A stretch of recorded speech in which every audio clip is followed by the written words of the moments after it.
Welcome back to जागो लाहौर। जनाब, अब कुछ करियर काउंसलिंग के हवाले से बात कर लेते हैं कि करियर काउंसलिंग हमारे लिए कितनी अहम होती जा रही है और ख़ास तौर पर हमारे एजुकेशनल पॉइंट ऑफ व्यू से और एजुकेशनल इंस्टीट्यूट में करियर काउंसलिंग को अहमियत दी जा रही है, नहीं दी जा रही है। और ख़ास तौर पर तलबा जो हैं, हमारे स्टूडेंट्स जो हैं, डिग्री के पीछे तो भाग रहे होते हैं, लेकिन प्रोफेशनलिज्म कहीं ना कहीं उनमें मिसिंग, ये एक एलिमेंट जो है ना उनमें मिसिंग हमें नज़र आता है।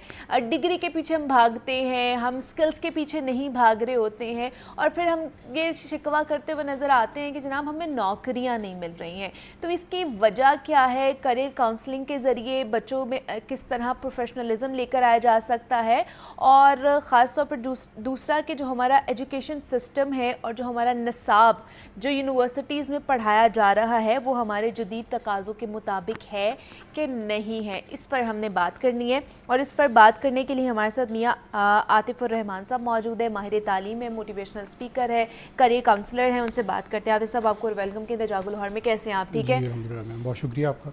आतिफ़ साहब, सबसे पहले तो बताइए कि हमारी जो यूनिवर्सिटीज़ में पढ़ाया जाने वाला निसाब है वो आपको लगता है कि जदीद तकाज़ों के मुताबिक है? अगर इस हवाले से देखा जाए तो निसाब तो हमारा बहुत अच्छा है जी, लेकिन जैसे जैसे डेवलपमेंट्स होती जा रही हैं, आपको पता है कि जितनी तेज़ी से इनोवेशंस आई हैं उन तमाम का भी ख्याल रखना ज़रूरी है। अगर हम अपने ऑलरेडी जो मौजूद करिकुलम है उसका ख्याल रख रहे हैं कि हमने अच्छे टीचर्स दिए हुए हैं और उन टीचर्स को ट्रेन करके अगर हम जो न्यू इनोवेशंस हो रही हैं उनके सिलेबसेस को इसके साथ अलाइन करें तो और ये बेहतर हो सकता है और यूनिवर्सिटीज़ से फिर हमें वो प्रोफेशनल्स जिनका अभी आप जिक्र कर रही हैं वो हमें मिल सकेंगे। अच्छा। अदरवाइज़ तो देखें, एक रूटीन की लर्निंग है, रोड लर्निंग है हमारे 10 इयर्स 1 to 10 आप देख लीजिए। उसके बाद आप आगे आ जाते हैं तो वहाँ पे भी आपको क्रिटिकल थिंकिंग का मौका नहीं मिलता। हाँ, ठीक है, ऐसे ही है। और इवन के कॉग्निटिव लर्निंग के बारे में बताया भी नहीं जाता कि ये इतनी इम्पोर्टेंट है कि हमें हर पॉइंट के ऊपर हमें चाहिए होती है। नॉट इवन स्कूल्स, हमें घर में भी चाहिए होती है। हाँ, हम वहाँ से भी लर्निंग करते हैं। तो जो यूनिवर्सिटीज़ हैं बेसिकली उनके अंदर जो करिकुलम मौजूद है दैट इज़ गुड इनफ, लेकिन उसके साथ जो हमारी मॉडर्न टेक्नोलॉजीज़ इस वक्त इंट्रोड्यूस हो गई हैं, जब तक हम उनके साथ अलाइन नहीं करेंगे तब तक हम प्रोफेशनल्स नहीं गेन कर सकते अपने मुल्क के लिए भी और जहाँ पे भी हमने आउटसोर्स करने हैं वहाँ के लिए भी।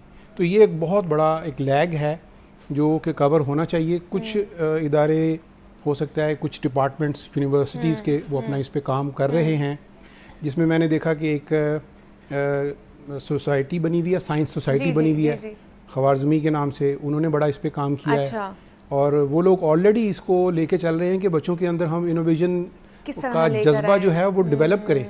हमारे देखें यहाँ पे आप इनोवेशन वाला सिस्टम ख़त्म हो गया हुआ बच्चों के अंदर, तो इनोवेशन ही तो सबसे थिंकिंग, क्रिएटिविटी कहीं ना कहीं ख़त्म हो गई हुई है।